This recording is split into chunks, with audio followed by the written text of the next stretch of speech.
The newsday continues here on One News Now. I'm Riza Diaz. President Duterte has appointed a palace official to be the newest Associate Justice of the Court of Appeals. Undersecretary Jennifer Joy Chua-Ong took her oath before Chief Executive Alexander Hismundo at the Supreme Court on Friday. Prior to Ong's appointment to the CA, she was a Presidential Assistant 1 with the rank of Undersecretary under the Office of the Special Assistant to President. She is replacing CA Justice Luisa Padilla, who retired last year. Cebu City records 56.2% positivity rate, the highest since the onset of the pandemic. Data from the Emergency Operations Center showed that 92 out of nearly 1,600 tested were found positive for COVID-19. Cebu City also logged over 6,200 active cases, also the highest daily tally. Central Visayas is among the regions with the most number of cases in the past 2 weeks based on the Health Department's COVID tracker. Now, as COVID-19 cases continue to rise, more and more people are dealing with isolation. How are they coping mentally and emotionally? Mobile journalist Jacob Lazaro gives us a front seat to the story.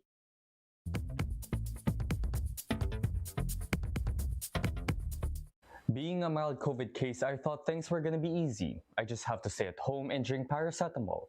But it turned out being stuck in isolation can be suffocating. So pag hindi talaga nagkaroon talaga ng the usual routine ng ginagawa natin, ang nangyayari is nagre-refuse tayo sa change, and that is what they call maladjustment, no? Dr. Sheila Hoxon, Guidance Director of FEU Manila, said isolation has this effect because first, the never-ending uncertainty of COVID, and second, it breaks our routine that has kept us sane. And of course, pag nagkakaroon tayo ng mga maladjustments, pag lumalala yan with a certain severity and symptoms, nagiging adjustment disorder siya. And symptoms of maladjustment include anxiety, boredom, and for many cases, self-pity. Now, if you're feeling any of these, it's important to remember that it's completely normal and that you are not alone. So how can we cope? Dr. Hoxon suggests keeping a journal. Writing down your experience can help you organize your thoughts, process your feelings, so you can have a better understanding of what you're going through. Make it to a point that you write, is my thought objective? Is there a fact in terms of my thought? Or is my thought just an exaggeration of my opinion? But it doesn't always have to be negative. Journaling is also a good way to immortalize happy memories and manifest your goal. Next, make an action plan.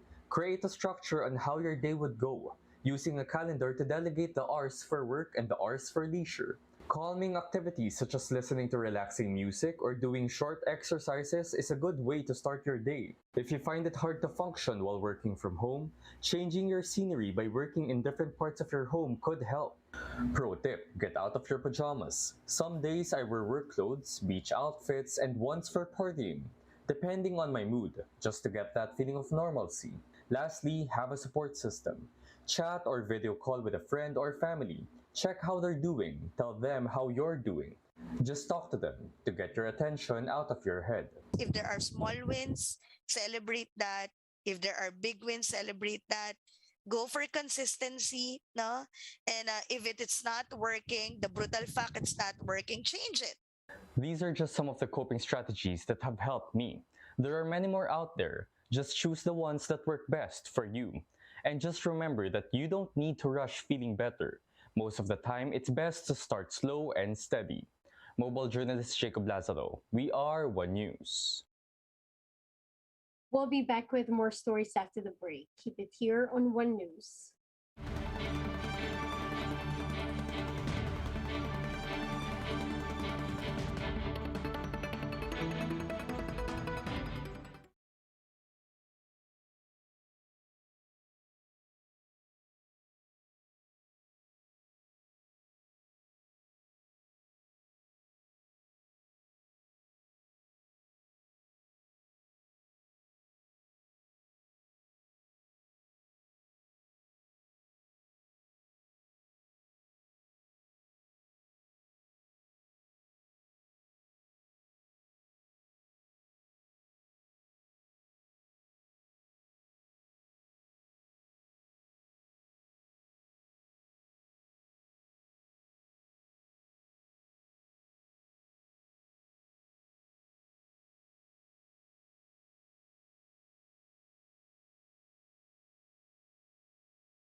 You're still watching One News Now. I'm Riza Diaz.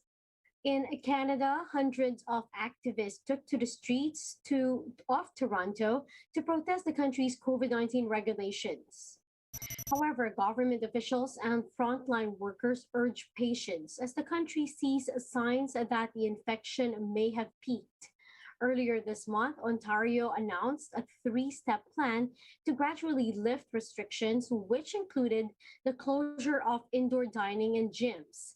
But the activists say these closures are only hurting the economy.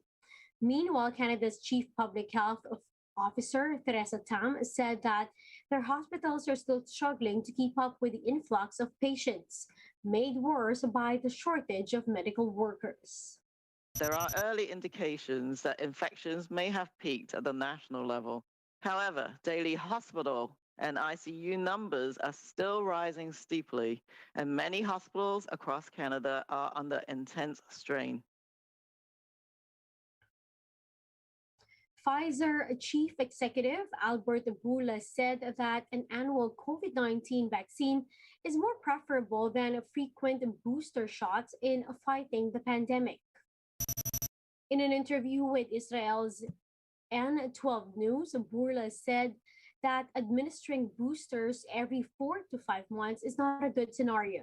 Instead, he suggests the vaccines to be given once a year as it would be easier for the public. We are looking to see if we can create a vaccine that covers Omicron and doesn't forget the other variants. And that could be a solution, unless if something completely different comes out. Meanwhile, in New York, two police officers were shot after responding to a 9/11 call, leaving one officer dead and another in critical condition. This Bloomberg Quick Take will tell us more. At 6:15 this evening, at 119 West 135th Street, apartment 1D, police officers from the 3-2 precinct arrived to a 911 call of a family dispute. The 911 caller was a female who stated that she was disputing with her son. She mentioned no injuries and no weapons. Upon entering the apartment, the officers were met by that female caller and her son. After a brief conversation, the officers were informed that her other son, whom she was disputing with, was in the back bedroom. This apartment is an open one-bedroom apartment. As you walk in, there is a living room, a kitchen, and a 30-foot-long hallway that has a closet, a bathroom, and at the end, the bedroom. One officer remained with the two family members, while two other officers go to the back bedroom. This hallway is very tight and narrow. As our first officers approach the bedroom, the door swings open and numerous shots are fired, striking both officers, one fatally, and one is here in Harlem Hospital in critical condition. You know, as we ran into this hospital today, you don't know what to expect, and there were hundreds of police officers running down the street, dropping their cars on the corner, running to this hospital. They were running to this hospital because they just carried two brothers out of a hallway into this hospital to try to save their lives. Hundreds and hundreds of police officers are standing here today because their hearts tell them they have to be here because they feel like they're alone. We got to end that here today. Our hearts are broken. We're in shock. Our knees are buckling. And we're angry because we've been here before. We're angry because we saw it coming. We're angry because we said it was going to happen, and it happened again.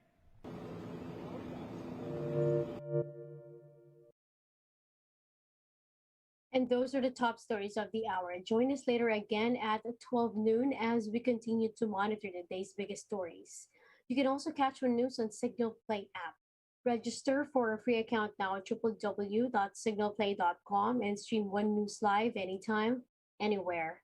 I'm Riza Diaz. Mask on, wash hands, stay safe, Philippines. We are One News.